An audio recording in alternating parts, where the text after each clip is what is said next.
I realized on my way over here, I've known Kelsey for quite a while, and hence Matthew for quite a while, and I realized that this will be my final speech, at least in Korea, before these lovely people move back to Canada. So I started thinking about time, and I started thinking about the passage of time and how long I've known these guys. And you should both appreciate, Matthew, I'm giving my speech tonight about a Canadian guy. And Kelsey, I'm going to try to use as little beta language as possible. Meta language. What did I say? Beta language. Oh, okay. See, I don't even know the phrase. Okay. Meta language. Okay.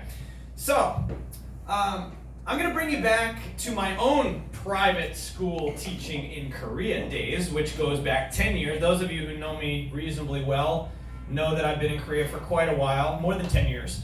So I'm going to bring you back to 2009, 10 years ago, when I was, as Roberta mentioned, in a private school as a Hagwon teacher. And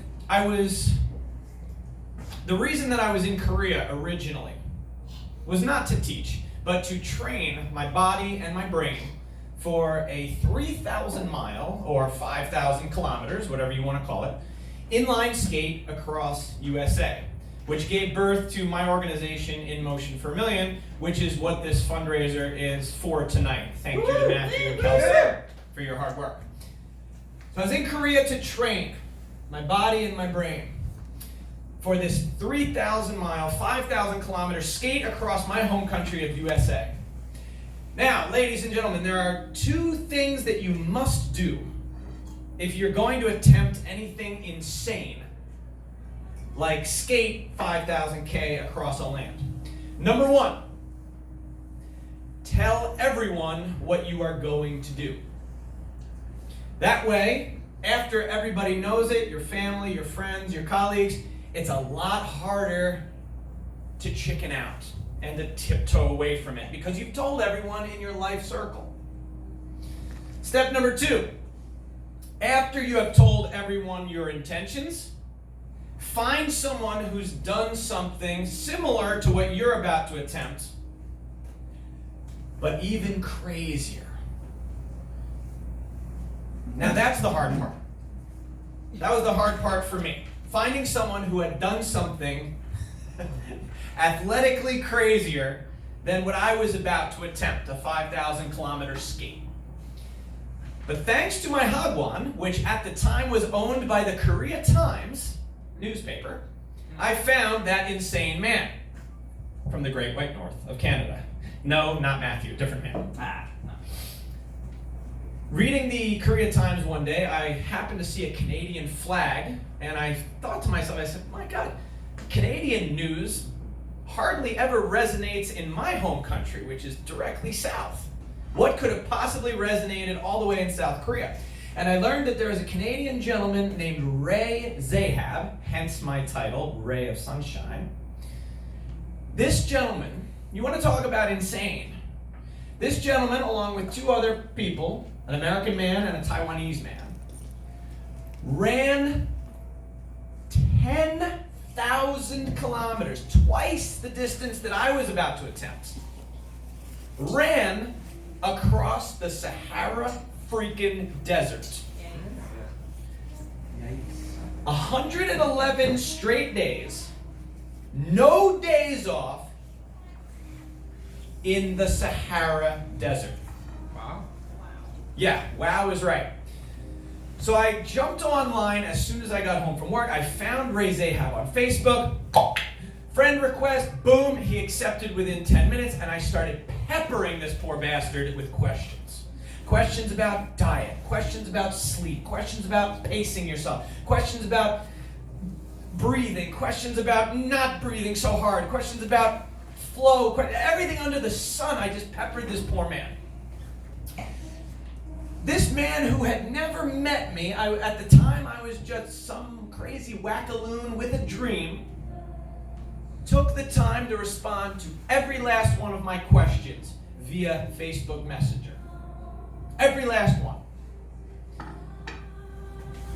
Finally, after I took it all in, I summoned up the courage to ask him about mental and emotional preparation. Typed it out, sent. What came back to me surprised me. I was expecting some cliched jargon about bringing your A game and putting your game face on and, bringing it all to the table. No. What I got, Steven, hi. This is not an email. This is a phone call. We have to talk face to face about the mental and emotional preparation that you're going to need. So it was very, very moving, touching, and inspiring. A guy that was on the other side of the world. Remember, I was here. Ray Zahab was in Canada. A guy who had never met me. I never met him. I reached out to him a day prior. He was willing and able. Not only willing and able, but he suggested it. That we talk on Skype. No smartphones, no iPhones, nothing like that in those days. We developed this friendship through the internet. Thank God for the internet. We developed this friendship back and forth thanks to the internet and Skype, which was relatively new 10 years ago. And it's generosity like that that blurs the line between my dream and what became a reality. Here was one of the most accomplished endurance athletes in the entire world, willing to give me and my teammate Dan, who I skated with, our own personal forums with him. And if I may piggyback what Roberta said earlier, the measure of a man is when you can get, what was it again? Yes, how you treat people who can do nothing for you. Thank you very much. So I just wanted to leave you with that nice thought, nice emotion of somebody doing something for me. He didn't have to. He could have just typed in some nonsense, 20 seconds, boom, done, never have to deal with me again. But he made the time and the effort, and he had the energy for all of my questions face to face. So Canadian Ray Zahab, thanks a million to him. That's it. Come top me up. And here's another Canadian, Matthew.